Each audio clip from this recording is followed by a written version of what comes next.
certainly as significant a vote as this IRP, probably the most significant in my career here. I'm surprised.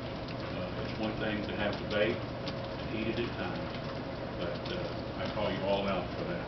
We haven't voted yet. We haven't voted. You voted on the procedure, on the solar piece, and that was the point that I was making. That I hope to attempt to influence the drumbeat that's clear in my ears, that I hear. But clearly, before the vote on that solar piece, I asked for an opportunity to make my comments and was muzzled by this commission. When I first came into office in 1995, I never thought I'd see the day that Georgia would follow the lead of the other high-cost states. I supported the advanced solar initiative. I still do. There are stark differences in the ASI and what is proposed here. The ASI was born out of generations that had already been set aside for biomass. Biomass did not emerge until the Apple study.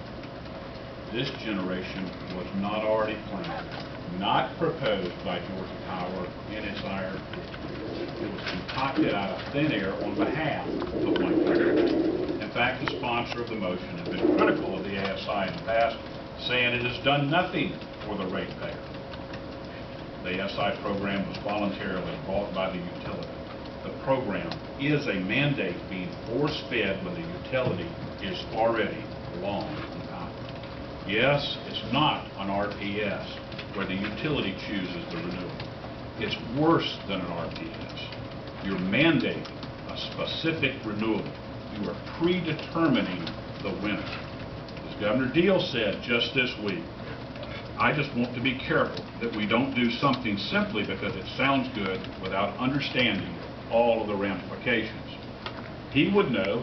He served on the Energy Commerce Committee in Congress for decades, or for years. That is precisely what some of my colleagues are doing, though. They do not understand or know the ramifications of this vote.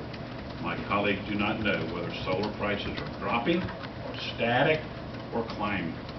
We're in such a rush to do this, you're acting before you even know what bids come in under the current ASI program. Knowing that the utility is long on power, you force them to take this solar. You don't know the cost of the cheaper power that Georgia Power must take offline to accommodate this resource. You do not know the ramifications. What I fear that you're about to do is both imprudent and irresponsible. You ask Georgia Power today whether they'll put upward pressure on rates. They give a meaningful response. We don't really know. And yet you're still prepared to move forward with this and put the ratepayer